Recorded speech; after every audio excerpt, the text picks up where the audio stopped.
In the cold mathematics of eternity, stars are not eternal. They are merely patient, burning their fuel across spans of time so vast that civilizations rise and fall like shadows flickering against their distant light. The Vethrani had watched many such shadows, had catalogued the birth and death of empires while their own towers reached ever higher into the luminous dark. They had believed themselves the inheritors of time itself. Thalos remembered when such beliefs were not merely pride, but truth. Now she drifted alone in the observation chamber of the Ascending Covenant, the flagship that had once carried the voice of the High Concordance across 1,000 systems. The chamber's crystalline walls had been designed to frame the majesty of Vethrani space, the great nebulae they had claimed, the orbital gardens that circled their homeworlds, the light of a civilization that had endured for 11,000 years. But the walls framed only darkness now. The nebulae were silent, the gardens burned, and the light was dying. She pressed her four-fingered hand against the cold crystal and felt the vibration of the ship's damaged engines struggling to maintain course. The Ascending Covenant was wounded, its elegant spires scored with weapons fire, its crew reduced to a fraction of what it had been before the silence came. Before everything ended. Her reflection stared back at her, tall, angular, with the silver-traced skin that marked her as one of the first lineage, the hereditary diplomats who had spoken for the Vethrani since before humanity's ancestors had learned to chip stone into tools. Her eyes, once bright with the certainty of her people's supremacy, now held only the hollow weight of someone who had witnessed the unthinkable. 300 billion Vethrani had lived across their domain at the war's beginning. She did not know how many remained. She suspected she did not want to know. Arbiter Thalos. The voice came from behind her, quiet and deferential. She did not turn immediately. She had learned in these final months to gather herself before facing her remaining crew. They looked to her for strength she no longer possessed. Yes, Navigator Chorus? We are approaching the coordinates. Human space lies ahead. Human space. The words felt strange in her mind, like reaching for a tool she had always considered too crude for her purposes. The Vethrani had known of humanity for nearly 4 of their centuries, had observed their clumsy expansion from a single world, their brief and violent wars, their stubborn refusal to die despite every indication that they should. The High Concordance had debated once whether to make contact. They had decided against it. Humanity was too young, too fractured, too primitive to warrant the attention of the eldest children of the galaxy. Let them grow for another millennium, the Concordance had ruled. Perhaps then they would be worthy of acknowledgement. That had been Thalos's recommendation. She had written the assessment herself, dismissing an entire species in elegant prose that her colleagues had praised for its thoroughness. Now she was fleeing to their doorstep like a beggar. How long until contact? 14 cycles, Arbiter. But I should inform you, they have already detected us. She turned finally, her silver robes shifting around her. Chorus was young, barely 2 centuries old, with the nervous energy of someone who had never expected to survive past their first military engagement. He had survived 6 now, each one more desperate than the last. Already? We are still in deep space. Their sensor networks are more extensive than our records suggested.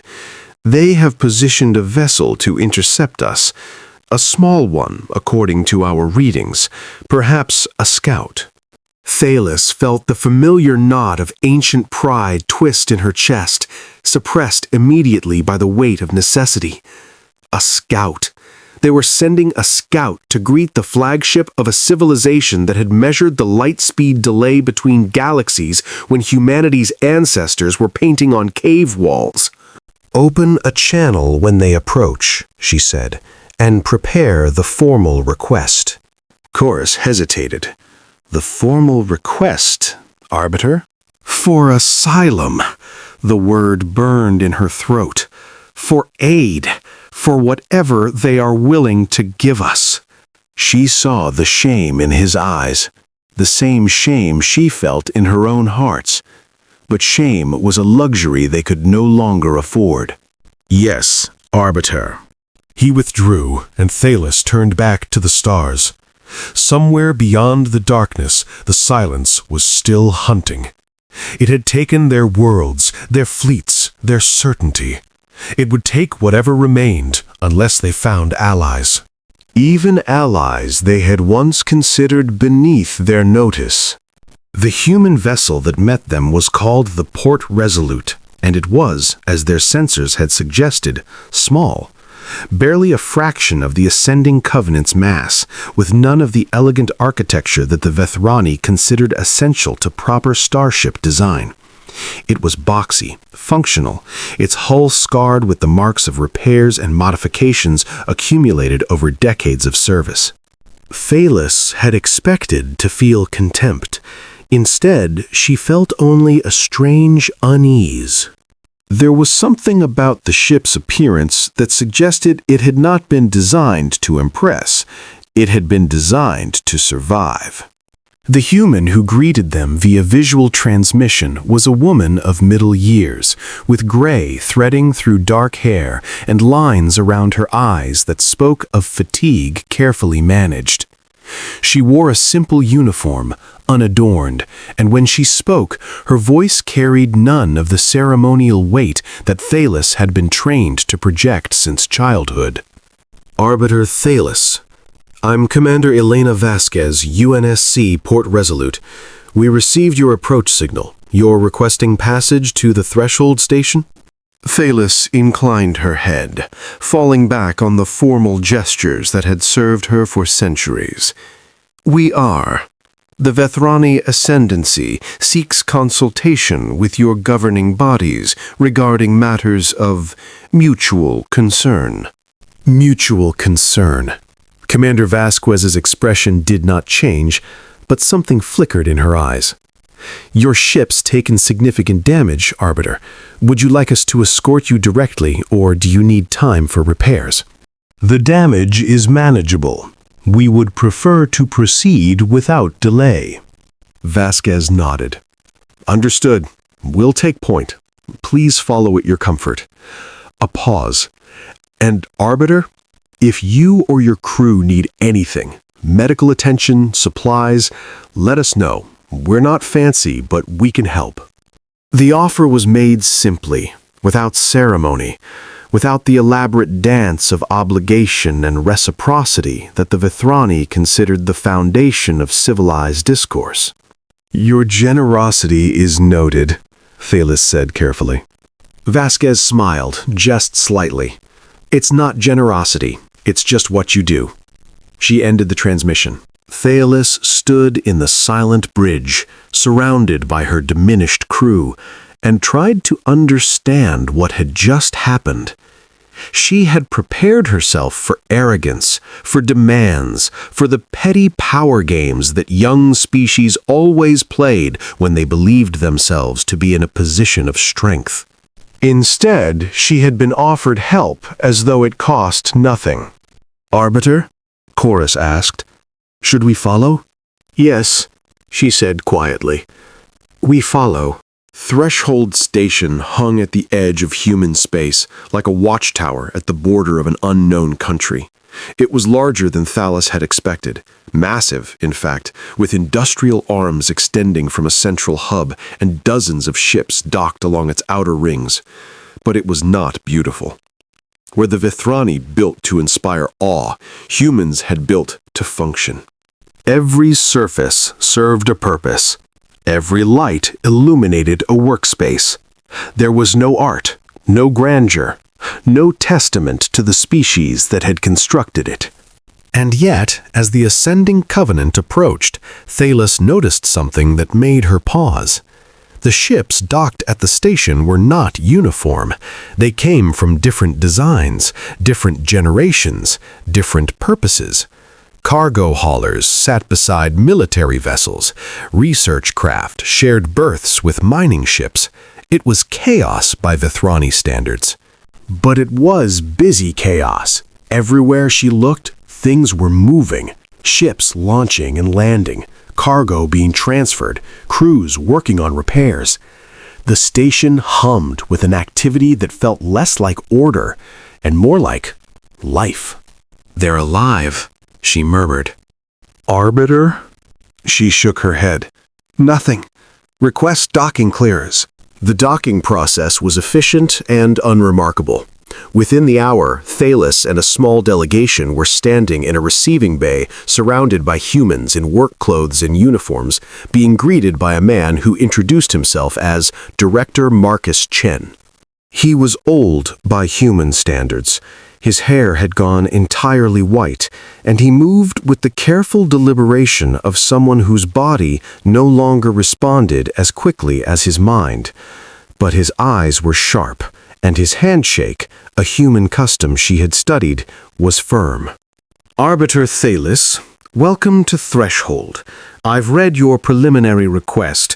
The Council has agreed to hear your formal petition tomorrow, but in the meantime, we've prepared quarters for your delegation. I hope they'll be adequate." "I am certain they will be," Thalos said. "Good. If you need anything, ask anyone. Someone will point you in the right direction." He paused, studying her face with an attention that made her uncomfortable. "You look tired, Arbiter, if you don't mind me saying." She blinked. No one had spoken to her so directly in centuries. Among the Vethrani, such an observation would be considered a grave breach of protocol, an acknowledgement of weakness that could be used in future negotiations. "The journey was long," she said carefully. Chen nodded. "They usually are. Get some rest. We'll talk properly tomorrow." And then he left. No ceremony, no formal dismissal, no attempt to establish dominance or extract concessions while she was vulnerable. Thalos stood in the receiving bay, surrounded by her aides, and felt the first stirring of an emotion she could not immediately name. Confusion, perhaps, or something deeper. The quarters were modest but clean, functional like everything else the humans seemed to build. Thalos sent her aides to rest and sat alone by the window, watching the station's activity through the reinforced glass. A knock came at her door. She opened it to find Commander Vasquez standing in the corridor, now out of uniform, wearing civilian clothes that made her look strangely ordinary. "Sorry to bother you, Arbiter. I know you're tired, but I wondered if you might want company." Thalos hesitated. This was unusual. Her diplomatic training suggested that she should decline, maintain distance, preserve the formal separation that gave her leverage. But she was tired, and the formal separations had not saved her people. "Please," she said, stepping aside. "Enter."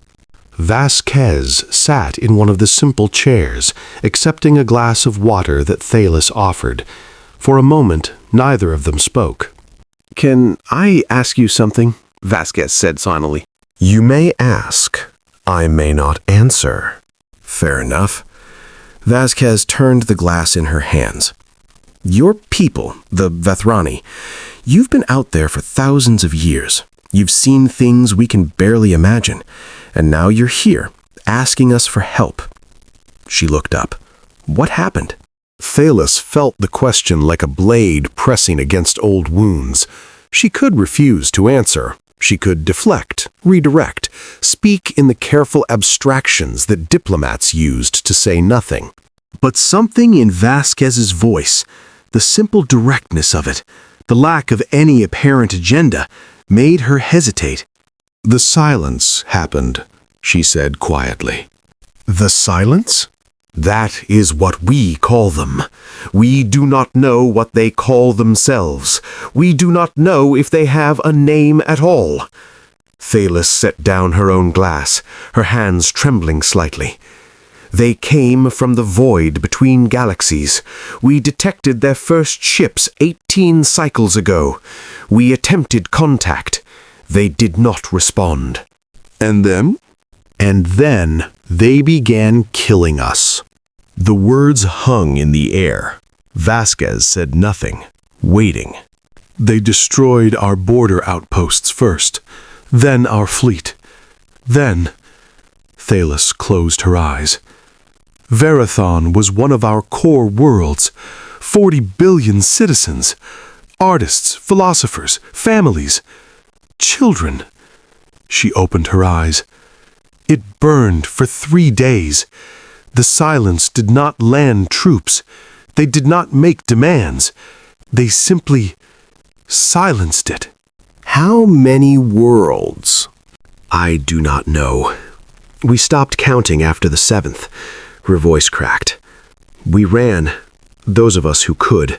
The High Concordance ordered a strategic withdrawal. We were supposed to regroup, to plan, to find a way to fight. She laughed, a bitter sound. We have been running ever since. Vasquez was silent for a long moment. When she spoke, her voice was soft. I'm sorry. Are you? Thalis heard the edge in her own voice and regretted it immediately. Forgive me, that was unkind. It was honest. Vasquez leaned forward. You came here thinking we might turn you away, or bargain, or make you beg. The thought had occurred to me. And you came anyway. We had no choice. Vasquez nodded slowly. You know, humans, we don't have a good history. We've done terrible things to each other. Wars, genocides, things we're still ashamed of. And when we finally got out here, into space, a lot of people expected us to do the same to whoever we found. You considered it? Thalis asked. Some did, for about 5 minutes. And then someone pointed out that we'd barely survived ourselves, that if we started making enemies, we'd just finish what we'd almost done to ourselves a dozen times. Vasquez smiled, but it was a sad smile. We're not saints, Arbiter. We're survivors. And survivors take care of each other, because we know what it means when no one does. Thalis said nothing. She could find no words. The Council will hear your petition tomorrow, Vasquez continued. I don't know what they'll decide, but I can tell you this. We don't turn away people who are hurting. We don't have it in us. We've been hurt too many times ourselves. She stood, setting down her glass. Get some rest, Arbiter. Tomorrow's going to be a long day. After she left, Thalis sat alone in the quiet room and thought about the Vethrani assessment she had written 4 centuries ago.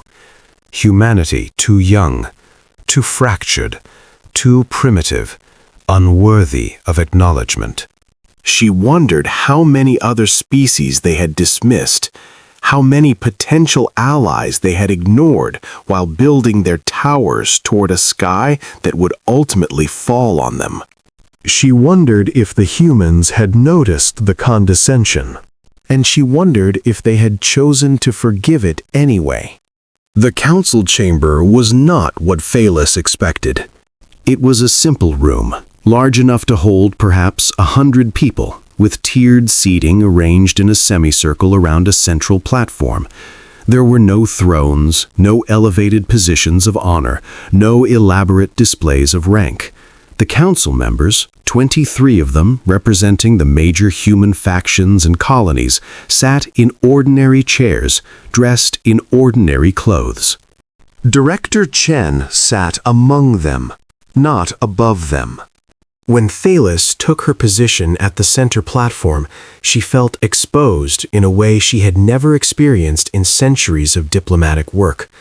In Vethrani halls of power, she had always known where she stood. The architecture itself told her who held authority, who could be pressured, who could be ignored. Here she could not tell. They looked at her with expressions ranging from curiosity to sympathy to quiet assessment. None of them seemed hostile, but none of them seemed weak either. Arbiter Thalos, Chen said. Thank you for joining us. Please, in your own words, tell us what you need. She had prepared a speech, formal, precise, designed to establish the mutual benefits of an alliance, while subtly reminding them of the Vethrani's superior position in galactic affairs. She discarded it. "My people are dying," she said simply. "We face an enemy we cannot defeat. We have lost worlds, fleets, billions of lives, and we have nowhere else to go." A murmur passed through the council. One of the members, a woman with close-cropped hair and military bearing, leaned forward. "This enemy, the Silence, what do we know about them?" "Very little. They do not communicate. They do not negotiate. They do not take prisoners or occupy territory. They simply destroy." Numbers? Technology? Their ships are unlike anything in our records. They appear to absorb energy weapons rather than deflect them. Kinetic attacks are more effective, but they adapt quickly. Thalos hesitated. "We estimate they have deployed between 12 and 15,000 vessels, possibly more. Our intelligence networks collapsed 3 cycles ago. We do not know their current disposition." Another council member spoke, a young man with tired eyes. "And your remaining forces?" "The Ascending Covenant is one of 7 surviving capital ships. We have perhaps 300 smaller vessels scattered across the remaining Vethrani territories." She forced herself to meet their eyes. "We are not asking you to fight our war for us. We are asking for refuge, for your protection, if you can offer it, for anything." Silence fell over the chamber. Thalos saw the council members exchanging glances, conducting some silent deliberation she could not interpret. Finally, Chen spoke. "Arbiter, we have a question, and I hope you'll answer honestly." "I will try." 400 years ago, the Vethrani conducted a survey of human space. You sent ships, you observed us, and then you left. His eyes held hers. What did you conclude? Thalos felt her blood chill. They knew. Of course they knew. Humanity had been primitive, not blind. "We concluded," she said slowly, "that you were not ready for contact, that your species was too young, too divided." She paused. "Too insignificant." "And now?" "Now I am standing before you, begging for scraps, and you are asking me to tell you how wrong we were." She straightened her spine, forcing herself to hold on to what remained of her dignity. "We were wrong. We were arrogant. We looked at your divisions and saw weakness. We looked at your short lives and saw irrelevance. We looked at your struggles and saw a species that would never matter." "And what do you see now?" Thalos looked around the chamber, at the simple room, the ordinary chairs, the quiet strength in every face that looked back at her. "I see the only people in the galaxy who are willing to help us. I see the only door that remains open. I see—" she faltered. "I do not know what I see, but it is not what I expected." Chen nodded slowly. He glanced at his fellow council members, and something passed between them, some decision made in a language Thalos could not read. "Arbiter," he said, "we accept your request for refuge. Your people are welcome in human space for as long as they need." The relief hit her like a physical blow. She gripped the edge of the platform to keep herself steady. "As for your war," Chen continued, "we will need time to assess. Commander Vasquez will coordinate with your military officers to gather intelligence. We'll have a clearer picture within 48 hours. 48 hours, Thalos repeated. The silence does not wait. Neither do we, but we also don't move blindly. He stood, and the other council members rose with him. Get some rest, Arbiter. We'll be in touch. The meeting was over. It had taken less than an hour. Thalos stood alone on the platform, surrounded by emptying seats, and tried to understand what had just happened. She had expected negotiation, demands, conditions extracted from her desperation. Instead, they had simply said yes.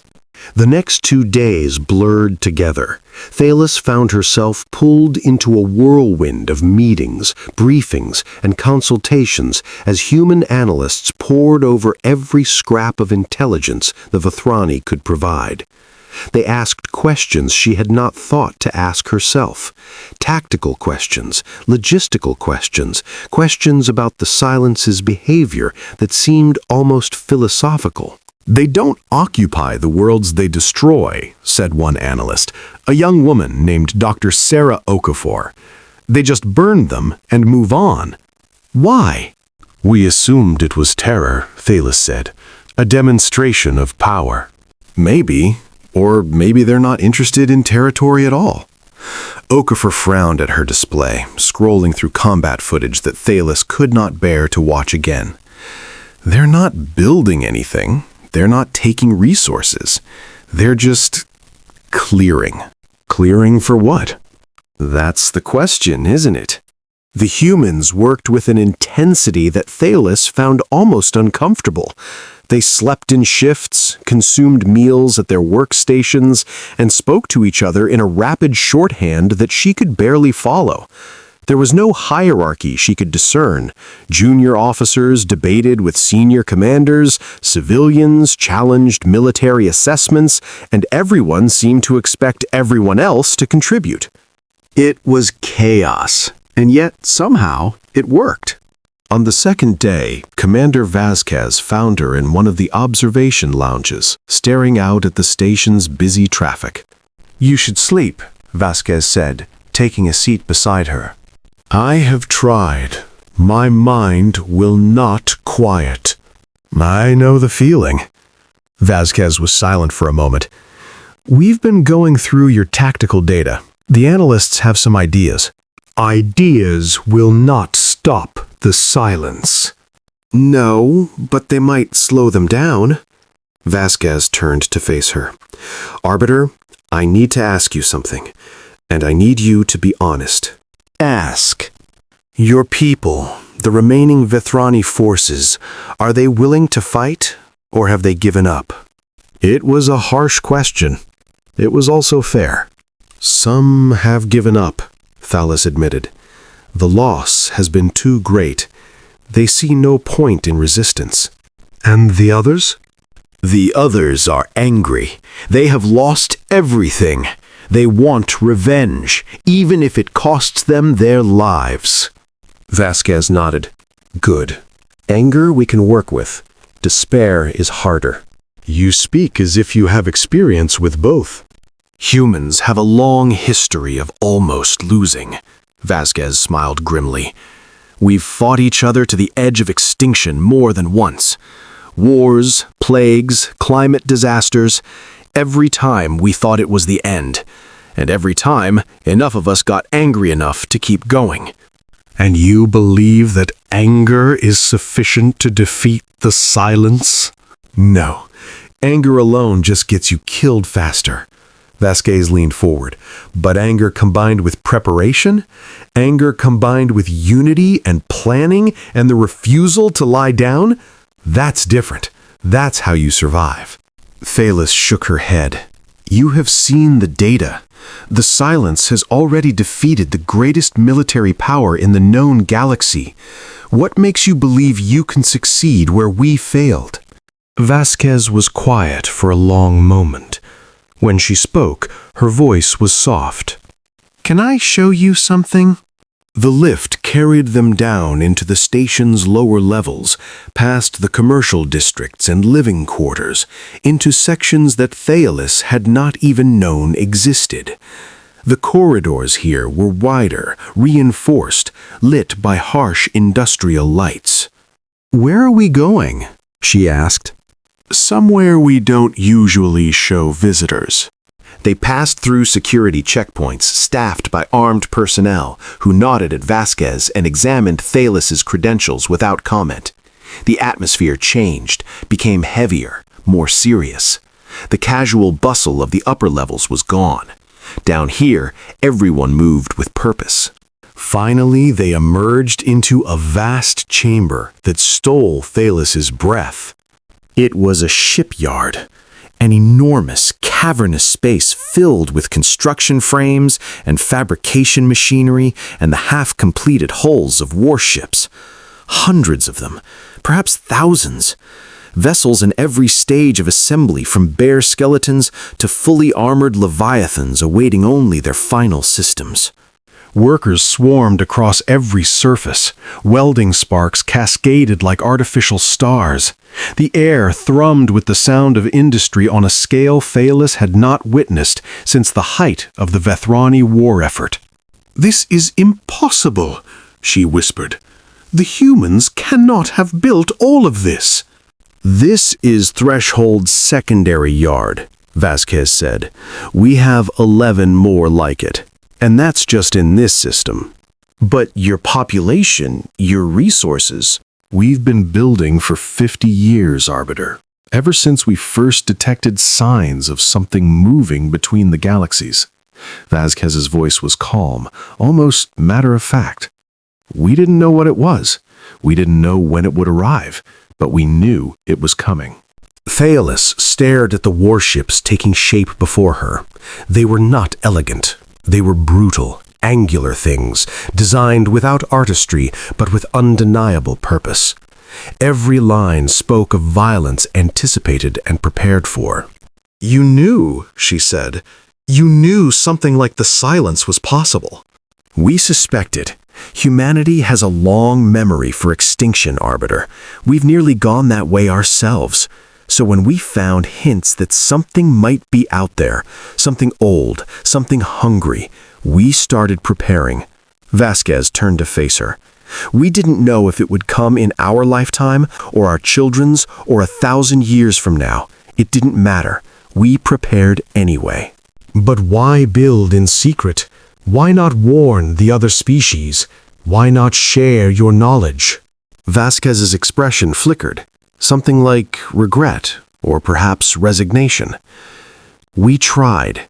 60 years ago, we sent envoys to the major powers, the Vethrani Ascendancy, the Corellian Hegemony, the Then Consortium. We shared what we knew. We proposed a joint defense initiative." Thales felt a chill run down her spine. She had no memory of such an offer. It should have crossed her desk. She had been a senior arbiter even then, responsible for precisely this kind of diplomatic approach. "What happened?" "Your High Concordance sent a formal response." Vasquez's voice was flat. "It thanked us for our concern and declined the proposal. It suggested that humanity was too young to understand the nature of galactic threats, and that our fears were based on primitive superstition rather than sound analysis." The words hit Thales like a physical blow. She could hear them in the cadence of Vethrani diplomatic language. She could imagine which of her colleagues had drafted them. "We did not know," she whispered. "No, I don't imagine you did." Vasquez's tone carried no accusation, only weariness. "After that, we stopped asking. We kept building. We figured that if we were wrong, we'd have wasted resources. And if we were right..." "If you were right, you would be the only ones prepared." "That was the idea." Thales turned back to the shipyard, watching the workers move across the half-built hulls. How many of them had spent their lives on this task? How many had been born, grown old, and died in the service of a threat that might never materialize? "Why did you not tell us this yesterday?" she asked. "In the council chamber. Why did you not reveal what you had built?" Vasquez shrugged. "You didn't ask, and honestly, we weren't sure we could trust you yet." And now? Now I've seen the look on your face when you talk about Verathan. I've seen how your hands shake when you think no one's watching. I've seen someone who's lost everything and is still standing. Vasquez met her eyes. That's enough for me. Thalis felt something shift inside her, some wall she had built to protect what remained of her pride, crumbling under the weight of what she was seeing. You were watching us, she said, all along. You were watching us and preparing for the day we would fail. Yes.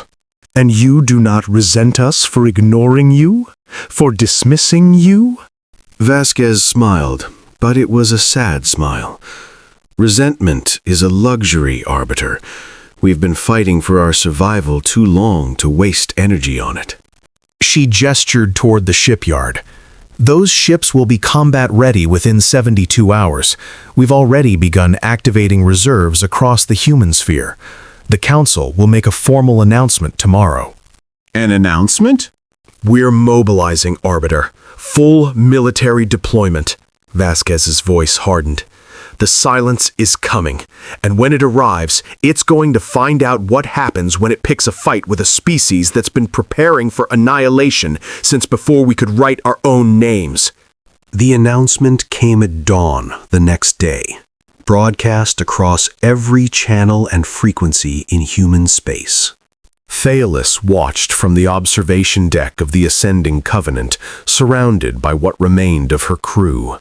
They stood in silence as Director Chen's voice echoed through the ship's speakers, calm and measured, explaining what had been kept hidden for half a century.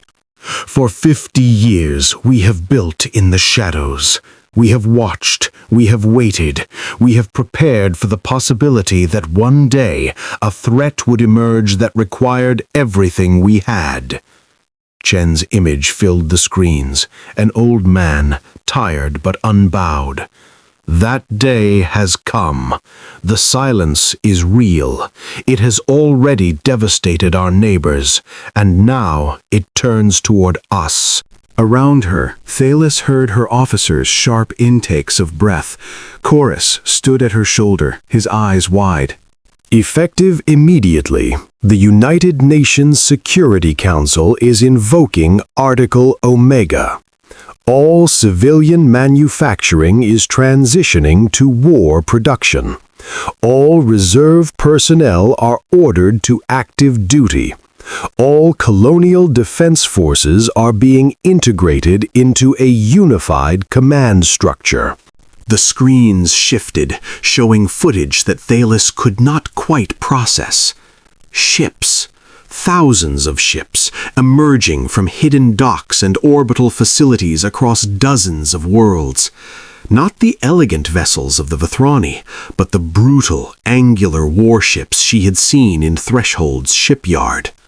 We do not seek this war. We did not choose this enemy. But neither will we bend, neither will we break, neither will we fade quietly into the dark. The footage continued. Troop transports loading soldiers, factory lines producing weapons, command centers coming online across the human sphere, all of it moving with an efficiency that spoke of decades of planning, decades of drills, decades of preparation for exactly this moment. To our friends among the Vethrani, you are not alone. Your fight is now our fight. Your enemy is our enemy. And together we will show the silence what it means to threaten the living. Thalis felt tears sliding down her cheeks. She could not say when they had begun. Chorus spoke, his voice barely a whisper. How many ships? She could not answer him. She did not have the words. The first battle came 3 days later. The silence emerged from transit at the edge of human space, a fleet of 2,000 vessels moving in their characteristic formation, a spreading wave of darkness that had already consumed everything in its path. Their hulls absorbed light, appearing as voids against the stars, and they moved with the terrible patience of a force that had never known defeat. Thalis watched from the command deck of the human flagship Unconquered, having been granted observer status at Commander Vasquez's request. Around her, human officers moved with controlled urgency, their voices calm as they coordinated a defensive response on a scale she could barely comprehend. Admiral James Wright stood at the center of the command platform, an older man with a shaved head and the bearing of someone who had spent a lifetime preparing for exactly this moment. His voice carried across the deck without need of amplification. Confirm enemy formation. Time to engagement range? 17 minutes, Admiral. Status of the Vanguard fleet? In position. All ships report green. Wright nodded. He turned slightly, meeting Thalis's eyes. Arbiter, any insight you'd like to share? She swallowed. Their initial wave is always the most aggressive. They will attempt to overwhelm your forward elements and push through to your civilian populations. They expect fear. They expect retreat. Do they? Wright's voice was flat. And what happens if they don't get what they expect? I do not know. No one has ever tried. Wright smiled, a thin, hard expression that carried no warmth. Then we're about to find out. The engagement began at 0347 hours by human reckoning. The Silence fleet crossed the threshold markers and was met by the Vanguard, 800 human warships arranged in a layered defensive formation. Energy weapons flickered across the void, absorbed by the Silence's dark hulls, as Vethrani weapons had always been absorbed. But the humans did not rely on energy weapons alone. Kinetic accelerators fired, sending streams of hypervelocity projectiles into the Silence's formation. Mass drivers launched asteroid-sized chunks of refined metal. Torpedo salvos carried warheads designed not to explode, but to fragment on impact, releasing clouds of shrapnel that shredded hulls and sensor arrays. The Silence fleet shuddered. Ships broke formation. For the first time in Thalis's memory, she saw them hesitate. Enemy fleet adapting, one of the tactical officers reported. They're shifting to dispersed formation, attempting to reduce kinetic exposure. Anticipated, Wright said. Signal the Anvil fleet. Begin Phase 2. From the flanks, additional human ships emerged, not the heavy warships of the Vanguard, but smaller, faster vessels that dove into the gaps in the Silence formation. They moved with a coordination that seemed almost telepathic, exploiting every weakness, targeting every damaged ship, denying the enemy any chance to reform. The battle raged for 6 hours.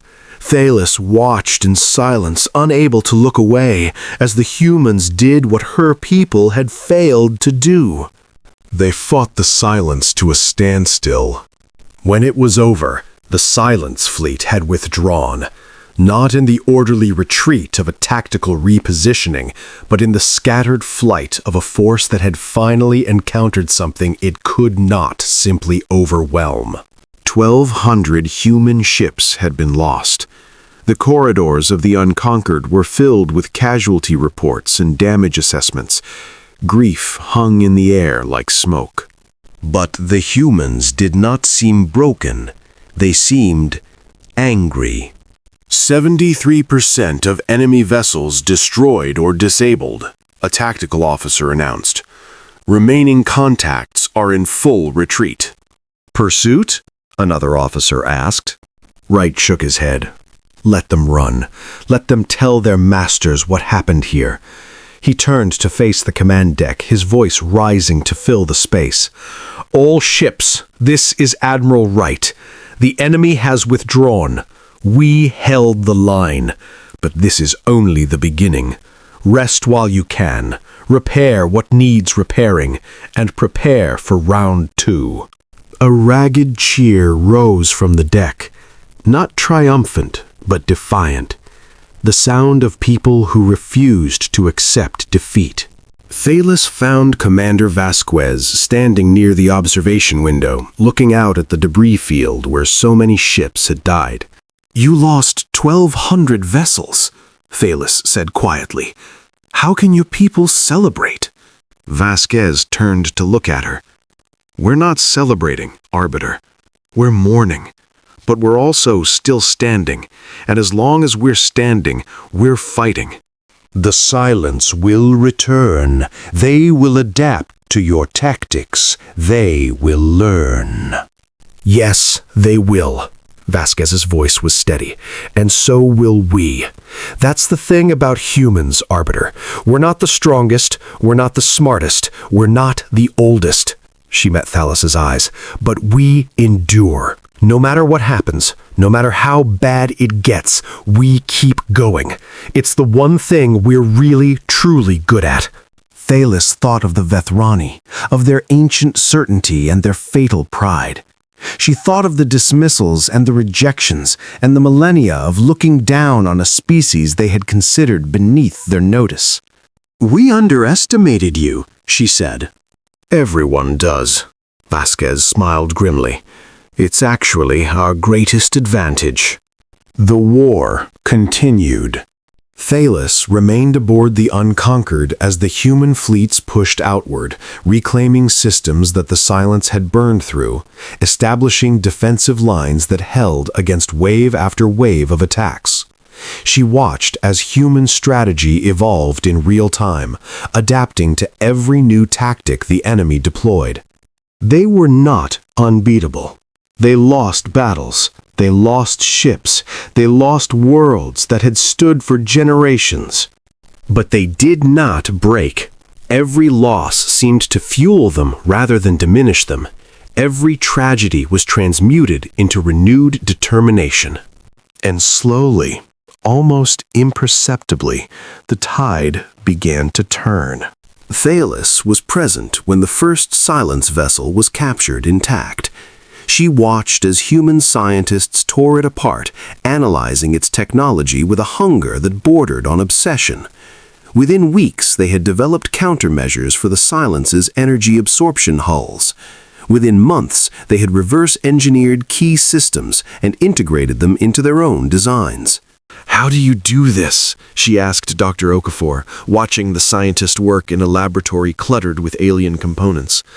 "Our best minds studied the Silence for cycles without making this kind of progress." Okafor looked up, pushing her glasses back with a weary hand. "Your best minds were trying to understand them. We're trying to kill them. It's a different kind of focus." You speak of murder so casually? "We speak of survival, Arbiter. The Silence made it very clear that there's no negotiation, no compromise, no coexistence. It's them or us." Okafor's voice hardened. "And we've decided it's going to be us." The human fleets grew. Ships that had seemed impossible a year ago rolled off production lines by the thousands. Crews who had never seen combat became hardened veterans. And from across the human sphere, resources and personnel flowed toward the front in an unending stream. Thalos had never seen anything like it. The Vethrani had been powerful, but their power had been static, a legacy of past greatness maintained rather than renewed. Humans built power the way other species breathed, unconsciously, constantly, as though it were simply what they did. And behind the fleets, in the spaces between battles, something else was happening. Refugees had begun to arrive. Not just Vethrani, but survivors from other species the Silence had touched, the shattered remnants of civilizations that had believed themselves safe. The humans welcomed them all, gave them shelter, found them work, integrated them into the war effort. Why? Thalos asked Director Chen during one of his rare visits to the front. These species offered you nothing when you asked for alliance. They dismissed you as we did. That's true, Chen acknowledged, but they're not dismissing us now, and we remember what it feels like to be desperate, to have no one willing to help. He shrugged. Besides, this isn't about past grievances, it's about the future. If we survive this, we're going to need a galaxy to rebuild, and that galaxy will need more than just humans. You are already thinking about after the war? We're always thinking about after, Arbiter. It's how we survive the now. He smiled, the expression tired but genuine. Humans are very good at holding two ideas at once, that we might all die tomorrow, and that we need to plan for 1,000 years from now. It's exhausting, but it works. The final battle came 2 years after the war began. The Silence had regrouped, consolidating its remaining forces for one last push. Intelligence suggested they had gathered everything, every ship, every resource, every fragment of their terrible will into a single fleet that dwarfed anything the galaxy had ever seen. Their target was Earth, the homeworld of the species that had dared to resist. Thalos stood on the bridge of the Unconquered as the enemy fleet emerged from transit. The tactical displays lit up with contacts, red dots spreading across the screen like a bloody stain. More ships than she could count, more than she had ever seen in one place. Contact estimate, Admiral Wright said. His voice was calm. It was always calm. Approximately 22,000 vessels, Admiral. More emerging. A murmur ran through the bridge. Even the humans, with all their determination, had limits to their courage. Wright raised his hand, and the bridge fell silent. Listen up, all of you. His voice carried across the ship's intercom, broadcast to every vessel in the human fleet. This is it. Everything we've built, everything we've prepared, everything we've sacrificed, it all comes down to this moment. He paused, letting the weight of his words settle. I'm not going to lie to you. We're outnumbered. We're facing the entire strength of an enemy that has destroyed civilizations older than human history. By any rational measure, we should be afraid. Another pause. When he spoke again, his voice was harder. But we are not a species that listens to fear. We are not a species that measures our chances and gives up. We are not a species that goes quietly into the dark. He leaned forward, his eyes blazing. We are the ones who survived the ice ages when we should have frozen. We are the ones who survived the plagues when we should have died. We are the ones who survived our own weapons when we should have burned ourselves to ash. His voice rose, filling the bridge, filling the fleet, filling the space between the stars. We are humanity, and we endure. The fleet moved, not in retreat, not in hesitation, but forward into the teeth of the enemy with a fury that Thalos had never witnessed. She watched as human ships poured fire into the Silence formation, as squadrons sacrificed themselves to buy time for others, as carriers launched fighter wings that dove into the heart of the enemy fleet, striking targets that should have been impossible to reach. She watched as Earth's orbital defense platforms, massive constructs that had been building in secret for decades, activated for the first time, unleashing weapons that carved through the Silence's ships like light through shadow. She watched as the tide of battle shifted, slowly at first, then faster, as the Silence began to falter in the face of an opposition that simply would not stop. And in the end, she watched as the last Silence vessels turned and fled, pursued by human ships that would not let them escape. The dark wave that had consumed so much of the galaxy broke against the shores of Earth and broke and scattered into nothing. The war was over. Humanity had won. In the quiet aftermath, Thalis found herself standing in a memorial garden on Earth's surface. It was a small space, hidden among the arcologies that covered most of the planet, filled with simple stones bearing the names of the fallen. So many names. Millions of them. Too many to read, too many to count, too many to truly comprehend. Commander Vasquez found her there, standing before a stone that bore a name she did not recognize. Private memorial, Vasquez explained, coming to stand beside her, for the crew of the Port Resolute. They went down 3 months ago, covering a civilian evacuation. I remember. You spoke of them often. They were good people. Vasquez's voice was soft. All of them. Every name in this garden. Every stone. Thalis was silent for a long moment. When she spoke, her voice was barely a whisper. I have tried to understand your species. For 2 years I have watched you fight and die and rebuild. I have seen your technology, your strategy, your determination. But I still do not understand the one thing that matters most. What's that? How do you endure? Thalis turned to face her. You are mortal. Your lives are brief. You have no certainty of continuation, no guarantee of legacy, and yet you throw yourselves against threats that should destroy you again and again without hesitation. How? Vasquez was quiet for a while. She looked at the names on the stones, her expression unreadable. You know what I think the difference is, Arbiter, between your people and mine? Tell me. Your people, the Vithrani, you built your civilization to last. Everything you did was about permanence, about ensuring that what you created would survive forever. And that's beautiful. It really is. She turned to meet Thalis's eyes. But humans don't think like that. We know we're temporary. We know that everything we build will eventually fall. So we don't build for forever. We build for right now. She gestured at the memorial, at the names, at the world beyond.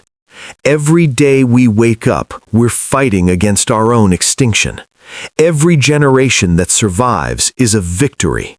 And that struggle, that constant, exhausting, never-ending fight to keep going, it's what makes us who we are.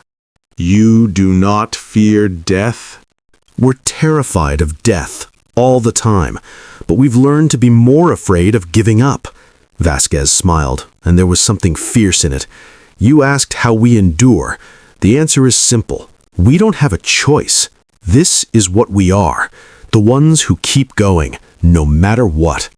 Thalis felt tears on her cheeks again. She did not try to stop them. You could have let us die, she said. You could have protected only yourselves. We gave you nothing. We dismissed you. We ignored you when you warned us. Yeah, you did. And you saved us anyway. We saved everyone we could. That's what you do when you know how much it hurts to be abandoned. Vasquez reached out and took Thalis's hand. The gesture strange and intimate in a way that Vithrani culture had never practiced. We're not better than you, Arbiter. We're not stronger or smarter or more noble. We're just... She squeezed Thalis's hand. We're just the ones who endured. Thalis remained on Earth for another year. She watched as the galaxy began to rebuild, as surviving civilizations reached out to one another, as new alliances formed in the shadow of shared suffering. She watched as humans, those brief, fragile, impossible creatures, took their place among the elder species, not as conquerors, but as equals. She wrote a new assessment for the High Concordance, what remained of it. Not a dismissal, but a recognition, an acknowledgement that the youngest child of the galaxy had become its guardian. On her final day before departing, She stood in the memorial garden once more. New stones had been added and new names. The garden had grown. Vasquez found her there, as she always did. Leaving tomorrow? Yes, my people need me. There is so much to rebuild. There always is. Vasquez looked at the names on the stones. Will you remember us? When you're back among your people, building your new civilization? Thalos turned to face her. The human who had become, against all expectation, a friend. I will remember, she said. I will remember that when the darkness came, when all seemed lost, when every ancient power had fallen, humanity rose. Not because you were greater than us, not because you were better, but because you simply refused to stop. She placed her hand over her hearts.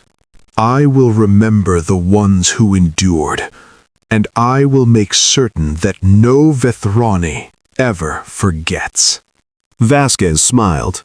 That's all anyone can ask. They stood together in silence as the sun set over Earth, casting long shadows across the stones and the names and the garden that held the memory of those who had given everything. Tomorrow, Thalos would leave. Tomorrow, the rebuilding would continue. Tomorrow, a new galaxy would begin to take shape. But tonight, she stood with the ones who endured, and she understood, at last, what that meant. Not victory, not survival, something deeper, something that transcended the rise and fall of civilizations. Hope. The hope of a species that had stared into the void and refused to look away. The hope of beings who knew their own mortality and chose to fight anyway. The hope that no matter how dark the night, there would always be those willing to carry a light. The stars emerged overhead, cold and ancient and indifferent. But for the first time in centuries, Thalos did not feel small beneath them. She felt part of something larger, something that would endure.